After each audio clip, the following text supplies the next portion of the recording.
Hello, everyone. Welcome back to the channel, Matt with Green Bar Trading, and welcome back to another weekly watch list video where I go over everything that we can expect to happen this coming week, go over some things that happened last week that caused the market to, get crazy, get volatile. And, in our last weekly watch list video, we went over what was the main thing to look at, and that was the CPI on Thursday. That was the main economic calendar event to really keep an eye on. And we saw some crazy moves after that, just like we expected. So it's this weekend preparation that if you're day trading, if you're investing, if you're somebody that's just interested in the financial markets, it's something that you should take advantage of. Right now, it's early. It's 8 a.m. on a Sunday morning. I'm having my coffee, and I'm just reading through all the financial newspapers and, doing all the research. This is something that I've been doing for a very long time. So, making the video for you guys. Hopefully you give it a thumbs up. And if you're new, consider subscribing. I'm going to go over everything that we are looking at, including some picks that I have for the week. So let's start off with the earnings like we always do. This is the earnings for the coming week. So if you want earnings whispers, very solid platform here that they made up. They have a very nice following. If you want to follow them on Twitter, if you want, you can always just take a screenshot of this. But be aware of the companies that are reporting. Most have already reported, but these are still left. Still a lot of stocks that are going to be reporting, including one that I'm very interested in, Nvidia, on Wednesday after the close. So they have here before the open, after the close. Very nice setup. So be aware if you're trading any of these stocks, if you're swinging options, which I don't recommend swinging options through earnings because you never know what's going to happen, as we've seen with Facebook, PayPal, all these other ones that have crashed over 20%. We have not seen stocks that crash, big high-tech stocks that crash over 20% since the dot-com bubble. So that is something to keep in the back of your mind. So the economic calendar for the week is going to start off at 8:30 a.m. tomorrow morning with the St. Louis Fed President James Bullard interviewed. He riled up markets on Thursday. So we had the CPI print in the morning, and then in the afternoon, he made some comments that he thinks that we should raise interest rates very aggressively. And that sent equity markets down. It sent the bonds up and really had a huge sell-off in the overall market. If you were day trading on Thursday, you would have seen this happen. It was crazy how much the market dropped after he said that. So be aware. These are all things that we research and we're aware of before the trading week. So 8:30, he's going to be interviewed. Probably just going to say the same things. On Tuesday, you have the PPI. That's like the CPI, but for the producer price index. It's more inflation data. And then on Wednesday, we have retail sales and we have the FOMC minutes. That's going to be from the Federal Open Market Committee that had their meeting January 25th to January 26th. So they just released the minutes of that meeting, even though Powell has already had press conferences after that meeting. They released the minutes. So this is something that can definitely move markets, but it's before that huge jobs number we saw the previous week, and it was before the CPI print that we just saw this Thursday. So the minutes that are released are going to be stale. They're not going to include anything that we just saw in the last 2 weeks. So just be aware of that. And then on Thursday and Friday, we have some of these other Fed speakers that are going to be talking. The Cleveland Fed president, Bullard again at 11 a.m. on Thursday. So we'll see if history repeats, but it is shaping up with a lot of other things to be a volatile week in the stock market because of the geopolitical things going on with Russia, the Ukraine. It's just, you can't catch a break. The bulls at this moment cannot catch a break. And I don't even think the Super Bowl is going to help this year. So they say if an NFC team wins, the stock market does better. But the last, few Super Bowls, it hasn't even mattered. So, we're just going to have to rely on the technicals. And that is what we're looking at. So this is the SPY. You guys know 2021 all year long was huge support at this 50-day moving average. When we went under there, and now we've been under there the longest period since the pandemic started, we cannot seem to get back to a bullish state in the market. So if we dial this in here a little bit, we can see here that we made a double top. This is the SPY.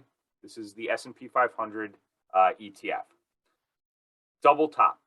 And by the way, we were looking pretty decent when we got over the 200-day and then started to consolidate and then ripped up on very, very bullish price action. The only thing is the volume was very light. You can see here, very, very light volume on this move up. And, you don't like to see that declining volume when the market is going up. You would rather see this type of move, increasing volume. Unfortunately, the increasing volume has been on the big pullbacks. Right here, these last 2 days, massive volume and big pullbacks, meaning that this move here that was made on low volume just did not have that market structure of strength that we needed. And the last 2 days of trading, Thursday and Friday, just rejected this level. And then not only rejected the level, but just barreled back through the 200-day moving average, which I hate to see. This was acting as resistance right here. So let's see if we can get this little finger thing. Resistance, support, and now like it wasn't even there. Just right through it. What we have seen, though, in the past, that's all we can really do here is, okay, that won't work like that. The only thing that we can do is look back at previous market structure. This is when the buyers stepped in after the last pullback from highs to lows, set a base, and then went higher. So right here in this box, which is the same level from down here where we saw our most recent buying come in this demand zone, will we come back to this area? If we do, we should definitely see a bounce. If we don't bounce up immediately on Monday and regain this 200-day moving average, which can definitely happen, and a lot of my stock picks for the week are going to be, if the market does do that. So this is a very tough time. This uptrend is definitely under pressure. What I would love to see would be something like that, and then start to go higher and then break out of this level, because, inherently, yes, I'm very bullish. I am, you know, it's just the way that I am. I don't like to be too bearish, but I can't argue with what I see in front of me. So if I want something to happen, the stock market doesn't care what I want. So we just have to wait and see what happens. This week is going to be, from a technical perspective, extremely important for the overall market. Will we see support here? Will we get a bounce immediately back over the 200? We just have to wait and see. So that's the SPY. That's where things are shaping up with that. This one, the QQQ, which is the tech, very clear here. This is the tech ETF that follows the NASDAQ. Rejection, huge rejection right here at the 200 moving average. Very, very bad rejection. And this is unfortunate because my picks that I have for the week are going to be, they're not going to work out as good, I should say, if we don't see some buying here. Previous market structure, previous demand zone, this is where I'm looking, right in this area.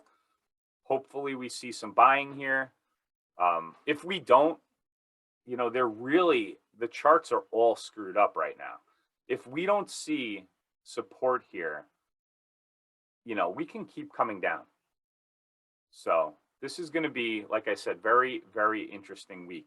But the fact that we broke the 200 and then had huge resistance and dropped again and could not break, there is way more overhead resistance to get through. It's going to be very difficult to get through it. So definitely be aware. There is no reason to be jumping into anything unless you have that confirmation. And right now, we do not have it.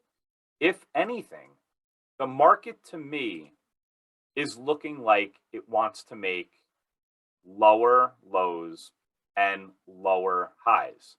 That's just the way that we're trending. It's kind of, like some stair stepping down.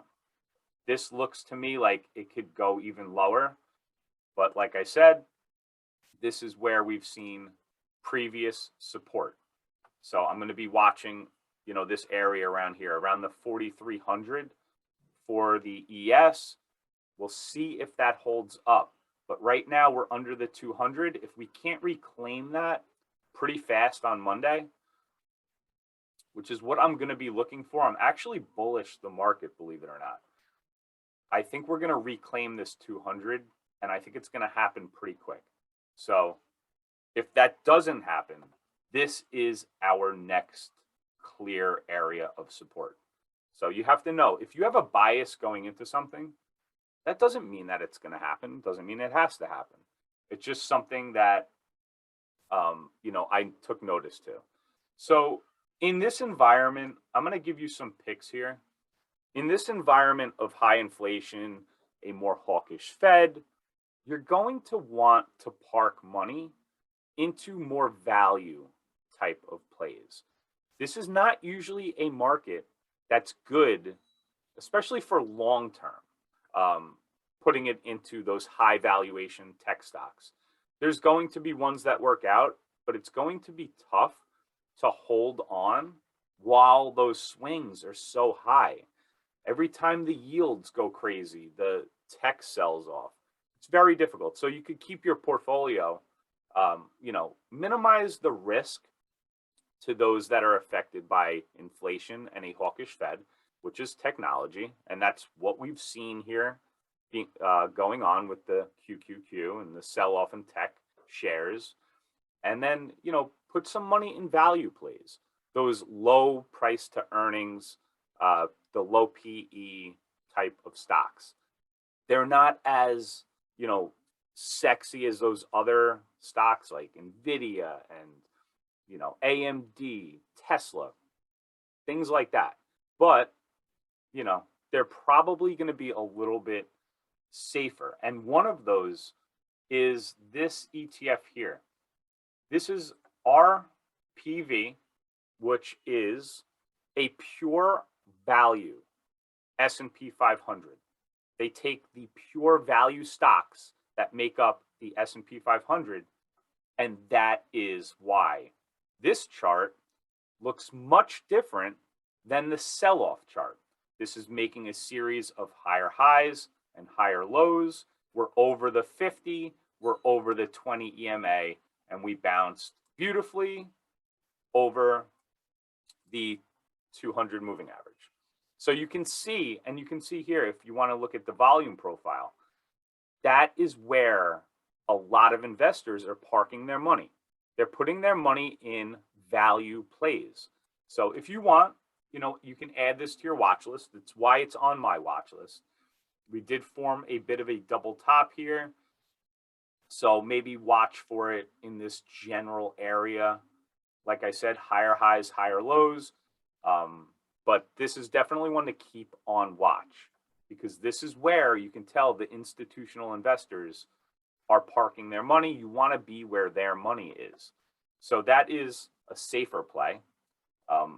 Another one that is down, it's something that, I have a soft spot for, because the value for this stock, it has an extremely low PE. They make very good money, and this is previous market structure here. So you can see here, right around this area has been a lot of support. So it was resistance and then support. Huge support here with this green candle. We're coming back into this demand zone while we were making a series of lower highs right here along this line, this trend line. We're right in this area.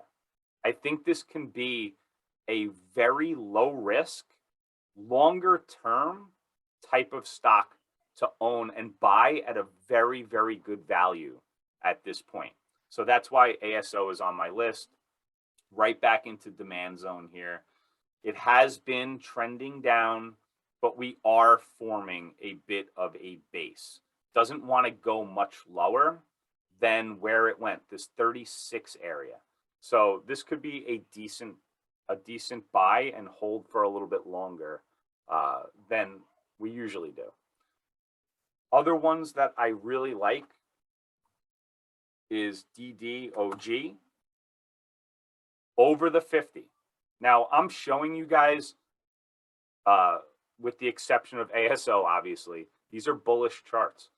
I mean, this is a very bullish, very nice to be over the 50 while everything else is selling off. It has come up to resistance. Eventually, this resistance you see here, I really think is going to break, and break in a big way. This has gotten very, very good, let's see, price upgrades, if I'm not mistaken. Price targets, 225. Goldman Sachs, price target, 250. Raymond James, price target, 210. 195, they all went up. 216, that's all way, way over where this is trading at the moment. It already had its earnings, so we don't have to worry about that. And something here, earnings, nice big green candle, and then a lower volume pullback. So, over the 50, can that be a good place to get in if we see a little bit more of a market sell-off? Potentially. But keep it on watch. This stock is looking like it wants to go and definitely retest this area. So that's going to be why that one's on my watch list. Another one, again, bullish. over the 50 moving average, and, earnings already came out, so we don't have to worry about that anymore. This looks like it wants to break through this flat top. Nice bullish chart, to retest previous highs here at $90 a share. Once again, bullish chart. It has been the whole way, and that's why this one's on my watch list. A little bit of consolidation. This looks like it could go higher for a breakout past the 84 level. So that one's on my watch list as well. Let's see, what else do I have here? So AMD is an interesting play. AMD is bouncing off the 200-day moving average with NVIDIA earnings on Wednesday. There might be a play, maybe a day trade here, for a continued bounce off this 200 moving average. That's why AMD's on my watch list. This thing ripped up, had great earnings, great guidance, but once again came to this level here of resistance, trend line, resistance, and this is what we're seeing in the overall market. The overall market has been making these, stair step down, higher, lower highs and lower lows. Will the 200 be support here? That's why it's on my watch list. I'm going to be setting alerts to potentially get into maybe a swing trade here on AMD if we can see, some support here. I'm bullish. I'm more bullish the market, and I think we might see a bounce, but that is just the way that I'm thinking at the moment. Doesn't mean that it has to happen. So AMD, that's why you're on my watch list. Let's see what else we have here.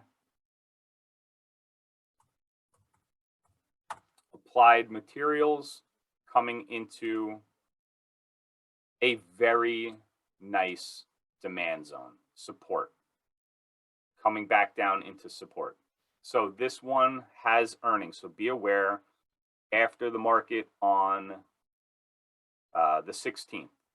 So be aware of that this has earnings. It has done very well with earnings, but like I said, it's not something I would hold into it.